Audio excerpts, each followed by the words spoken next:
What's going on, everyone? Welcome back to this multi-time frame forecast. We're going to be going over AUDCAD, and before we actually get started, I want you guys to do one thing, and that's like this video. Like always, not only does it support our channel, but it gives others the opportunity to see this as well.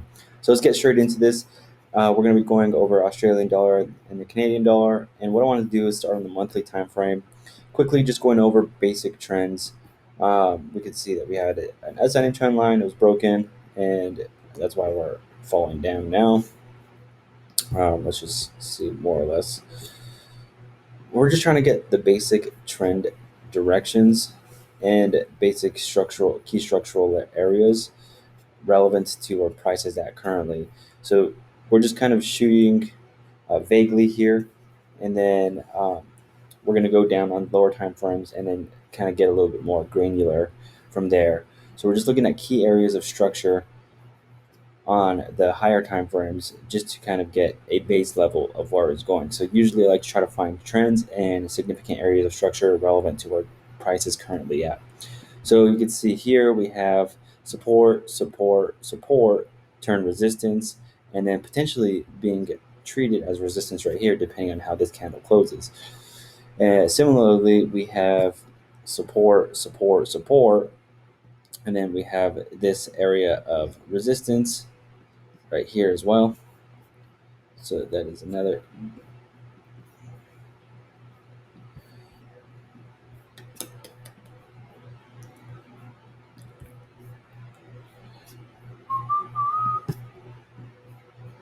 Yeah. Okay, so let's just quickly look at this real quick. We'll just go down to the full leg, see anything interesting going on here. No.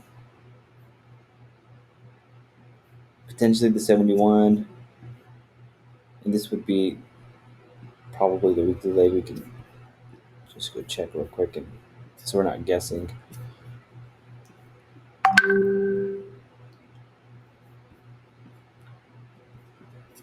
So yeah, we're hitting the 80 level on this particular leg right here. This push upward, which is a huge retracement on this actual full leg up here. So which is hitting the 70. We'll just go with this one instead, and we'll say 70, 78% monthly plus structure, and then we could just, for safe measure, just say it's close to the 88% on the weekly as well.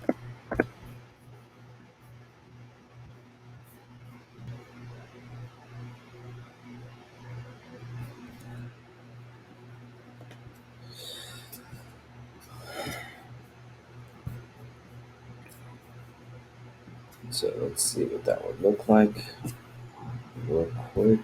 Let's kind of get some parameters in place.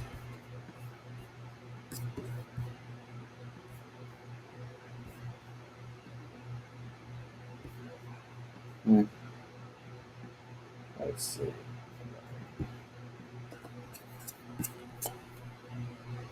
Hmm.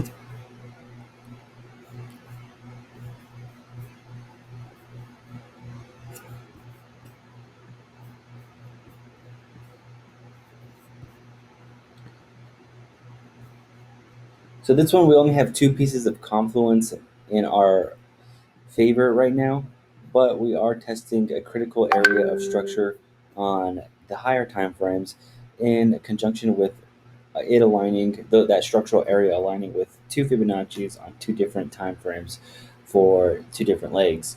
So that is a good indicator that this could potentially be a critical area of interest for us moving forward. Um, right now, I'm not really seeing any significant patterns.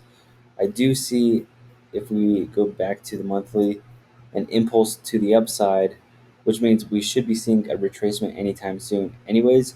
So we had a huge push downward, retracement, small minor retracement uh, to the 38%, another major push downward, but we moved past that. So we actually have what you can probably see here is a nice little pattern forming. So we have this, And that tells us that we're probably going to make it a push to the neckline at the minimum, and we potentially have legs to go all the way down to another TP. So this one, we can structure the trade in two different ways. Uh, we have a long trade, which is this one right here, and then we would have we would have one short-term trade. So here, I'll explain what that would look like. Let's. So this one would be a little bit more risk, but it's a lower. Um, we have less pips that we would be losing. So that's why we're able to. This one would technically be like uh, an intraday trade, or even somewhat of a scalp, but more intraday trading, day trading. The other one is more long term, quote unquote long term holding. It would be several days or weeks, whereas this one could mature, whether stop loss or take profit within the next couple of hours or days at the minimum. So this one is what we would be looking at right here.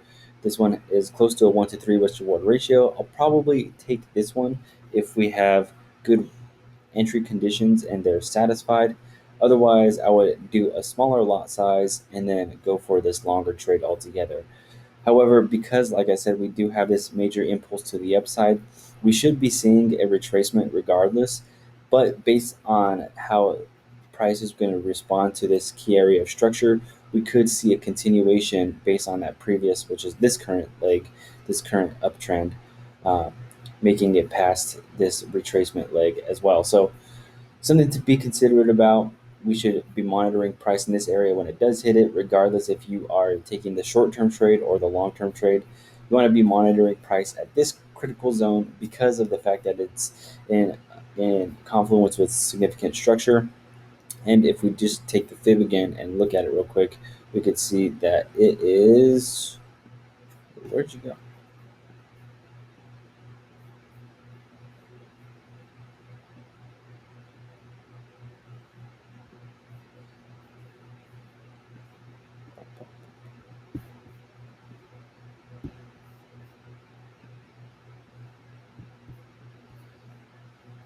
Aligning with the 50, and then also if we go down to this leg, the 60%. So, uh, yeah, that being said, this is Australian dollar versus Canadian dollar. Two different setups. We got a long term trade and a short term trade. I'm actually going to delete this and point to the short term trade, which has a higher probability in my best estimation. So we can look at this being a short term trade, assuming that the entry conditions are satisfied. So this is AUDCAD. Hopefully you found this helpful. I'll see you guys in the next video.